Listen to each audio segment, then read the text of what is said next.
Welcome to the Art of Wealth podcast, where we do wealth beautifully, meaningfully, and well.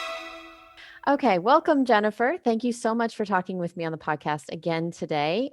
If you missed Jennifer's first podcast here on the Art of Wealth, you can visit Money Mindset versus Money Skill Set, which is an excellent discussion about the two different ways that you can approach your deficits with money.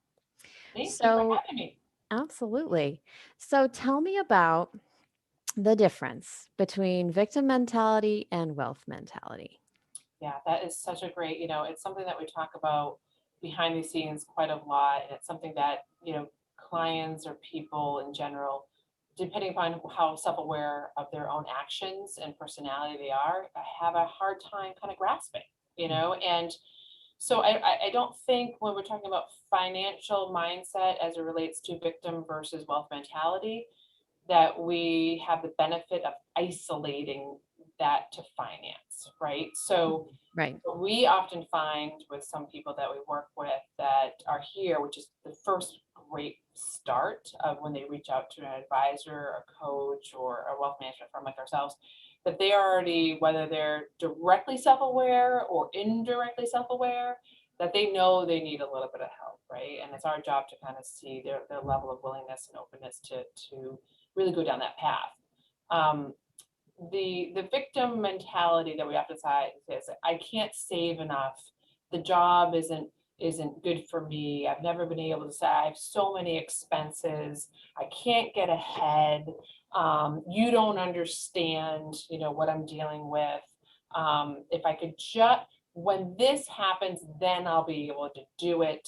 When X happens, External yeah, circumstance. just Yep. generally like forecasting, forward looking. Yeah.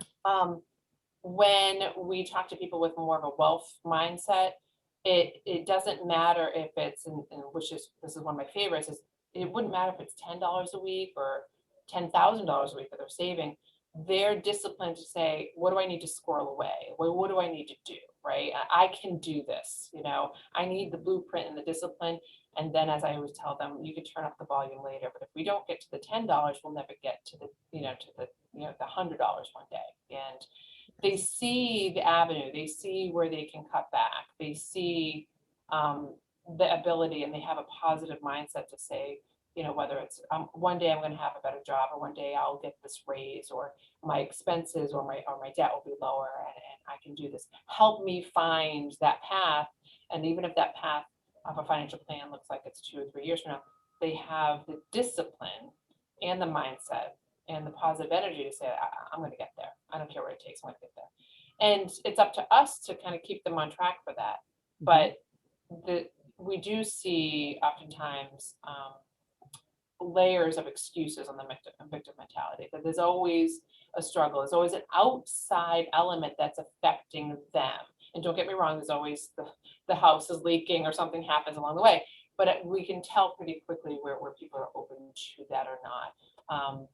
But I'd like to discuss later on too, is that it's not necessarily specific to financials. So when you hear that, we can tell how it's going to affect the financial discussion. Yes. And I think you underscored so beautifully the two kind of core thoughts of each camp, right? The victim mentality says it won't work no matter what I do.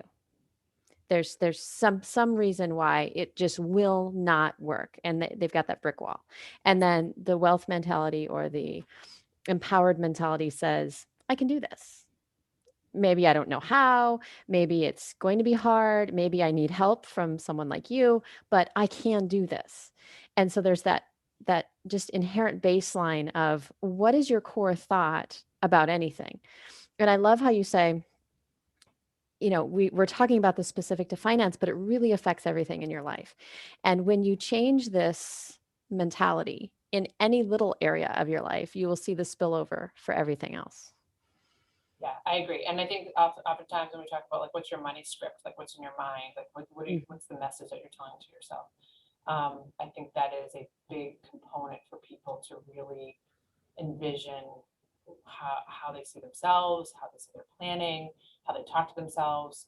We talked a little bit about this in our last discussion of, their experience and how that mindset comes to fruition from their childhood, from their life experience, from the people around them.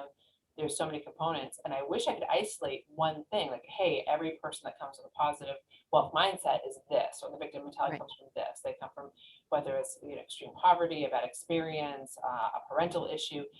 But I can show you equal experiences of people growing up in severe poverty, as well as severe wealth, and but they have the mindset continues and is opposite of what you think it would be. And Yes. it can be positive or negative in each way. So there's also the element of personality and just inherent drive, for those people. We have, so it's, there's no special like sauce of saying, hey, if you grew up here, this is what happens, right? If you have this, if you grow up wealthy, this is what's going to happen. If you grow up poor, this is what's going to happen. Right. I had a bad experience or immigration, or, my great grandmother came from the Second World War. Like, there is no, magic ingredient that says this is how it's going to happen. That's why financial therapy and financial, kind of self-awareness is so fascinating to us. And oftentimes when we work with clients and families, they get so ahead of like, I need a financial plan. I'm like, all right, let's back up. Like, let's try.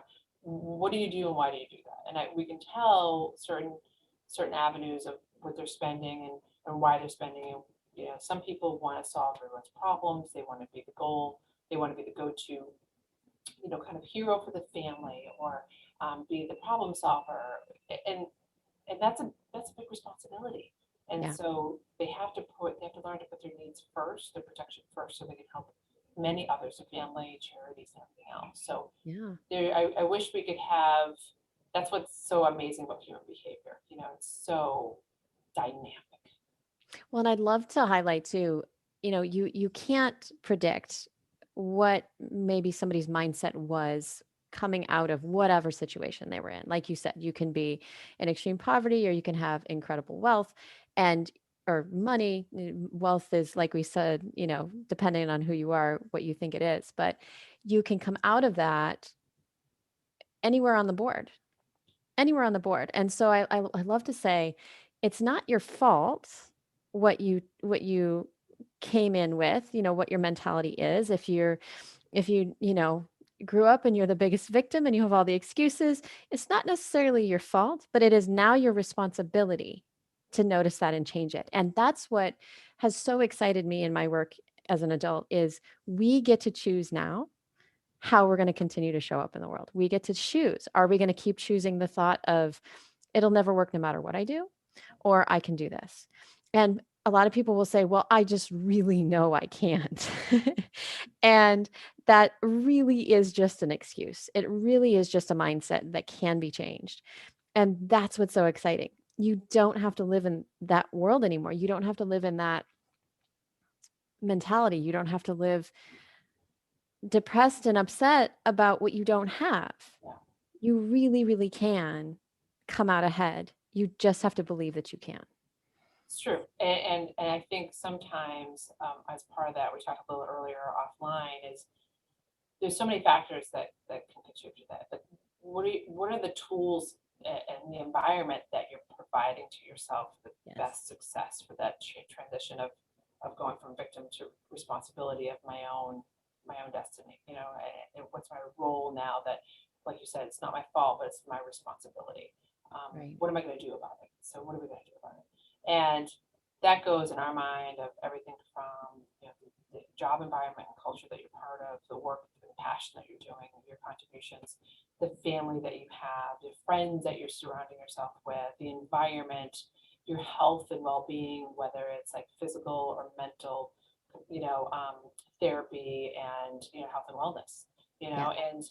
and some things you can control and some things we understand some people can't, right? So if you Right. have a very negative family, or certain friends, they always say what you can't choose your family, but you can choose your friends, right? So, but it's important for you to protect yourself emotionally and saying this environment isn't good for me. This is not contributing to my quote unquote, development of my responsibility to myself to to develop from a victim mentality to a wealth mentality, and then help my ongoing wealth. It's really important for people to protect. And now more than ever, I think the mental protection and wellness during COVID has even been a bigger challenge, right? So Yeah. people are really struggling. They're isolated, they're lonely. They get really focused on money. In some cases, especially in this environment, it's been traumatic financially to thousands and thousands of families. And then in a way that other people do have some finance and some well-being stability, they get so hyper focused on it that that's all they're doing. They're looking at the market all day and they're getting obsessive, right? So what's going to happen? What am I going to do? What if I lose everything? So finding that right balance of environment too on a financial level, but for long term, through that permanent transition is like, how are you going to work on yourself? Mhm. Because it's all about what you can do in the environment that you're going to create and to sustain. And I'm not saying this is easy at all. We all have our bad days. We all go, what's the Right. point? Like, what am I doing Yes. this for? Like, I'm going to eat the hamburger and the cookie and I'm done. And I want to buy that new sweater and I'm just going to splurge. And you know what? With clients, young, next gen too, I said, you should go out and do that. They go, really good. You have to give yourself little rewards. You're working so hard. Go for it. Go do Right. this. Go do that. You need those breaks in time to have some fun, to smile, to share. But it's hard. It's really hard. I'm not saying this is easy for anybody, but Right. it's a long term plan. And it does take the self discipline and self-awareness, like you were saying, to notice what place you're in. Am I wallowing in the, well, I deserve all the cookies from now forever? Or am I like, yes, I'm gonna do this now, and then I'm gonna get back on, what I really want out of my life. And I wanted to point out too that whatever your circumstances, some people are caregivers for the very young or the very old. Some people have just incredible extenuating circumstances, and they want to say, and I've been in this camp, um, I can't because of X. Well, my family is so negative, or my situation is so hard, or whatever. And I just want to say that is another excuse, and you get to decide how you want to show up in that instance, in that world. You might not be able to put off that world right now. You might still be enmeshed in it. You might still be whatever, but you get to decide how you want to show up. How do you want to show up at family functions? How do you want to show up at your job every day that you might feel is toxic? How do you want to show up in whatever situation you find yourself in? You get to choose how you bring your energy, what energy you bring. And that, it seems like the smallest thing, but it's the most important thing. And it's like you said, it's not easy. It's super difficult if you're fighting maybe your history and the way you've done things before. But it's also such a relief and so empowering to just take full responsibility. I get to show up the way I want to do this. Yeah, I'm a big believer in, I've been told this, uh, of what energy you're bringing to an environment, to the house, to a party, to the office, specifically for me. We have a team of 11, soon to be a team of 12. Um, I have a bad day, I have bad traffic. It's not anyone else's problem, right? So how my energy can affect the energy of others, when I'm, working in a good sized office, and I want to be that positive, you know, position, right? Of only exuding positive. Once again, we all have our bad days of stress involved, obviously a lot in finance in our industry and our jobs. But it's not anyone else's problem, right? Right. And so I work a lot on energy and positivity and how I'm affecting others.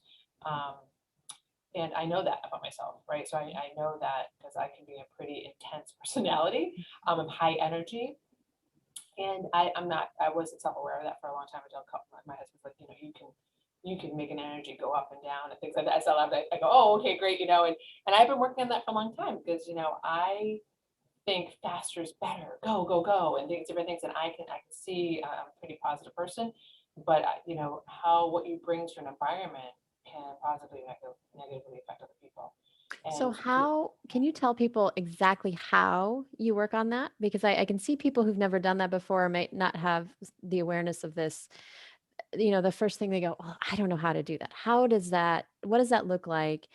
What are the thought steps that you have to take to get to that place where you are showing up in that positive or at least neutral, not negative yeah, yeah, yeah, place? yeah. No, that's a great point. That even the neutral. What came to my realization is that I'm a very task oriented person. So I start my day of thinking I have 100 things to do, and I am not fulfilled in my own brain unless I check that every single one of those boxes off. Okay, Mhm. that's not reasonable. I realize that to say like here's my list, and I'm going to tackle this. I have a list for my weekends. I have a list for every day of the week. It's silly, right? But it's how my brain kind of works. Um, I took back about, I'd say, 7 years ago, and I really got into some, great, kind of team counseling and talking about personality, and dove into kind of personalities of everybody in the team here. And we have Mhm. a great consultant that kind of runs that for us. And it's fun, some of those personality tests, which are, fun, and some are relevant, some are not. And then I have a great coach as well. And realizing and the greater depth we've done in family office services, meaning we're not just investment management, we're not doing financial planning, we're doing in-depth family counseling, couples counseling, divorce, etc. That optically, you don't know what other people are going through, right? Like you do, it takes time to realize when you talk to somebody. I had a great call this morning with a lovely couple who's just this amazing family, and her mom's visiting, and from a different state like the last month for her. I'm like, how's everything going? How's mom? It's like, having a challenging, I'm realizing mom is slowing down, and we spent most of the month not enjoying her, but like taking care of her, a couple of falls, etc. Once I really started, kind of and realizing that everybody, regardless of wealth, regardless of economic status, is going through something, and it's happened more and more and more when I got self-aware enough to realize, put your stuff aside and really dive into these other relationships and say, how's your day going, what's going on, and you realize they're really struggling. It changed my perspective of how my agenda in my head has to get done for the day. It's like, slow down and be present, slow down and be present. And I think that's the biggest thing that has changed me professionally and personally. That, don't be wrong, I have to slow myself down often, but it has changed my approach to the team. It's changed my approach to every single client that I talk to, and my friends and my family. All my friends, I have an incredible support system of all of the other couples and friends and family. But I can tell you, everybody has had a tremendous amount of loss and death, and loss of job this year, etc. But it's helped me realize and understand my personality triggers. Getting really more focused on my health and wellness and being more present, and taking some quiet time on the way in. COVID, obviously, a lot of people working from home. I'm still in the office every day. I like that drive to and from the office because it kind of resets my mind and gives me Mhm. time to kind of focus and pseudo meditate on the way in. But that's changed how I approach and how I view other people, because we all think you see that family, you see that mansion, you see that nice car, and you go, this family's got it all, or this person's got it all. And when you dive into it, people are struggling. And the only way people really come out is they need other people. And Mm. if anything has been, kind of really realized during COVID, is the isolation, and what that does to our mental well-being. Mm. And that's really served me well. And it's something I work on every day. Um, but it's been a big change for me in my career. Wow, thank you for enumerating on that. That's big. Yeah, I remember as a kid, I used to look at the big fancy houses and the people in them, and I used to think, "They must be so happy." Yes, exactly. And there's this illusion of happiness always on the other side of the fence, and we're all struggling with our own emotional stuff, and you can have all the things and be completely miserable, and vice versa. It doesn't, the things don't make you one way or another. It's all upstairs, and you can have complete wealth in your mind. And that's what's been so transformative for me, and that's why I want to talk about this so much, because it really is your energy, how you bring yourself to things, that has the complete impact. It does. I think that's what gets us through. And I have an incredible family. Um, we're all different personalities, but we're rowing in the same direction. And we talked about that a little last time. You don't need to be on the same page about finance or personalities or whatever, but you have to be in the same book, right? Yeah. We've had a tremendous amount of stress in our family, losing my dad this year, some health issues with my mother shortly thereafter, a lot of change in her life and a lot of emotional struggle all during the pandemic, as is many of the other families. And I can tell you firsthand, I couldn't believe the outpouring of support from clients, loss of my dad. And they're like, I didn't know. Why did you tell me? I'm like, it's not your job to know about my family. It's my job to know about yours, right? Right. However, they are all going through similar issues. And it's really kind of triggered a deeper level of communication with all these people going, how are you doing? What did you do? What was the resources? How are you holding up? And I'm like, how are you holding up, et cetera? Because I don't care if your parent is 100 and you're 75 and they pass. It's still your parent, right? Right. It's still you are their child, and that dynamic. I was on a Zoom memorial yesterday, which was just absolutely gorgeous and beautiful, and seeing the family really break down. And this woman lived a very full, long life. It didn't matter. It's we're all just here to live a good life together. Hmm. And but you're right, getting back to the wealth that these families that we work with, that they have unlimited wealth. They always, but their health, they're in the hospital, they've got cancer, Right. they have addiction issues, they have mental illness in their family.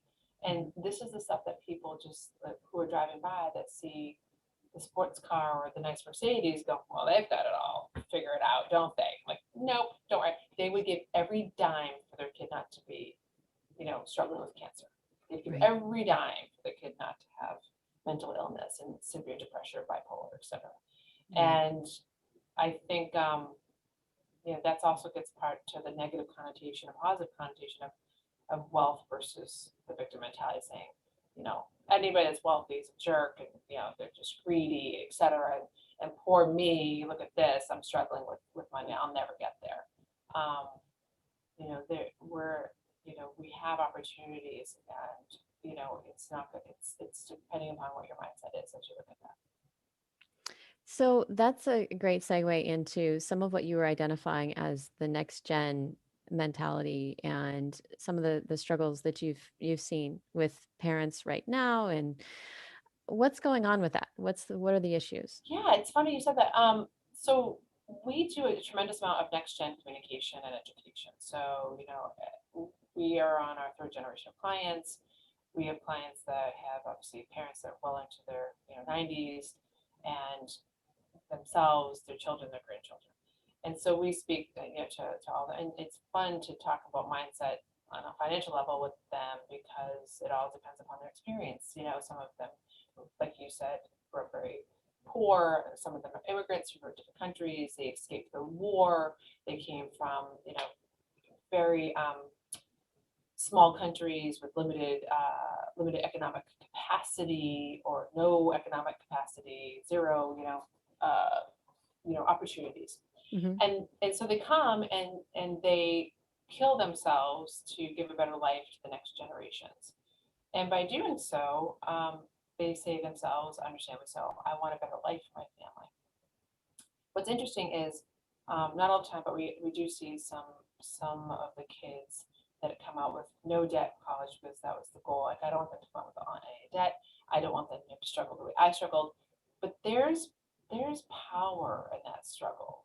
There's strength in that struggle. There's education in that struggle. Now, I'm not saying that struggle the level of what the parent or grandparent went through, but there's power in education and that experience of saying, I have to have skin in the game with education. I've got to have I'm going to be responsible for the car insurance payment or X and my credit card payment and saying, you know, what did I buy at Amazon this month, etc. And I'm going to have to work a part-time job on campus or in the summers to afford certain things.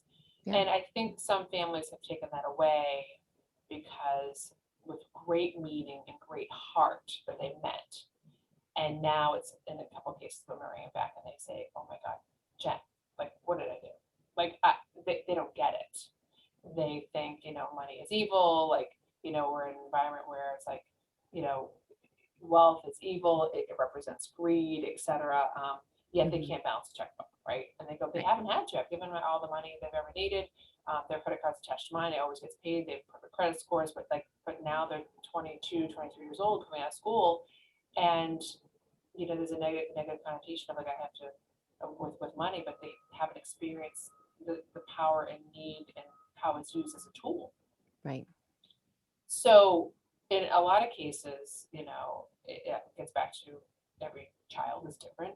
Some of them, come out and say, look, just tell me what to do. And which is one of my most favorite passions is when they call and they go, they've heard of Centerpoint or Jennifer or the team or anybody here for many, many years. And they go, I'm just going to call them because I got my first 401k packet and benefit packets at my employer. What do I do? Can I call Jen? And I'm like, absolutely. I'll explain to them how, we go through it all together. Others, just they don't want to call, they are disengaged, they're embarrassed to ask. Mm. Um, but at the same time, they're entering the adult world and they have to learn it the hard way. And that's the difficult discussion with some of the parents. I said, look, they're gonna have to learn it the hard way. And so some people do. And they say, what does that mean? That means they get their own credit card, they're gonna destroy their credit, they're gonna miss the payment. They don't have education loans or they need to have $250 in education loans. And I'm pretty honest with the parents. I'm like, let's learn that lesson now at 22, not 32 and 42. Yeah. So at some point you've warned them. Um, and like it's now lunch. It's either failure lunch. And it's really hard as a parent. I realized that. I became a parent late in life from adoption, and to say like, some of them will listen, some of them won't, and you go and you cringe because you hear your parents or like an aunt and uncle like they're going to go, "Welcome to the real world." Like I wanted to kill my father when he would say that to Yeah. me, but I could hear it in my head. I could hear it in my head. Like I'm not saying it. I'm not saying it to her. I'm not saying it. But it's like they go, "Oh my God, this is so hard," and I just smile, go in the other room, just don't say it, but they have to learn. And Mhm. so the concern with some of the younger generation is their perception of their view of wealth, Yeah. that it's not evil and greed. It represents independence. And the more independence and knowledge they have around that, the more they can help others and themselves.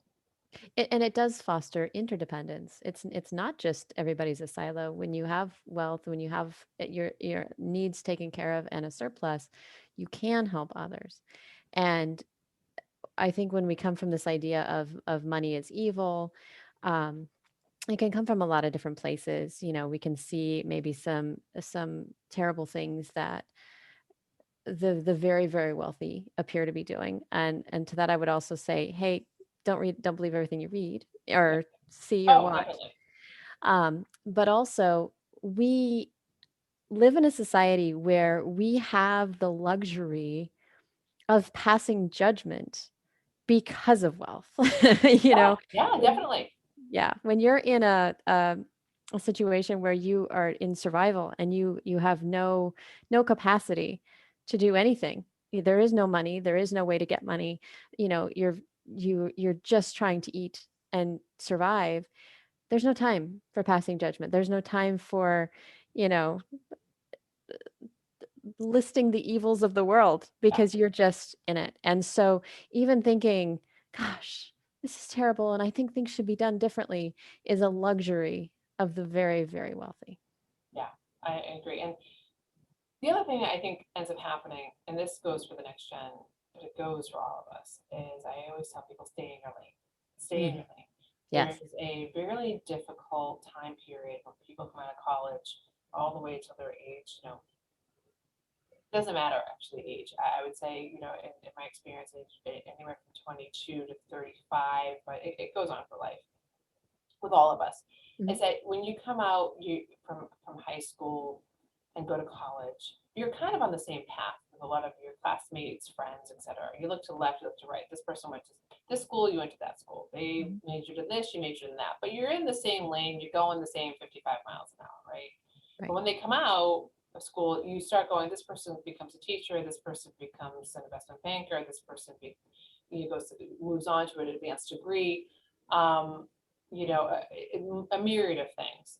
That's when the despair, it becomes a big differential, right? Of like the Mm. path, wealth, experience, moving, etc. Relationships. This person got married first. This person now has a house. This person is making more money. And I tell people the path that you choose, don't worry about everybody else. Okay. Right. Just worry about yourself, right? Right. Because you don't know what they're going through. You don't know that maybe their parents helped them buy that house. Right. Maybe that person has no money because they had to help their parents buy a house, right? Or their grandmother, they've moved in to help care for somebody. We as humans automatically compare ourselves. Yeah. It's natural, right? You look at yourself like, oh, and it's difficult to get away from because it's our way of saying, am I where I'm supposed to be in life right now? Like, you know what I mean? Like I don't know. You look to the left, look to the right, and when someone's way ahead of you or behind you, it's difficult not to compare yourself. So I tell the young professionals as they come out, it's just like, don't worry about what everybody else is doing because it's the first thing they say. So and so just bought a car. So and so just bought their first condo. This person just got married. Don't worry about it. Do you want to get married right Yes. now? Don't worry. So it's really difficult to manage that over time because they feel it can really either contribute to their confidence or draw or pull back on that, right? So, and I deal with that with adults, active working family adults, like, oh my gosh, I have a special needs, child, I have this, I have that, and so just bought their second home. I'm like, don't worry about it.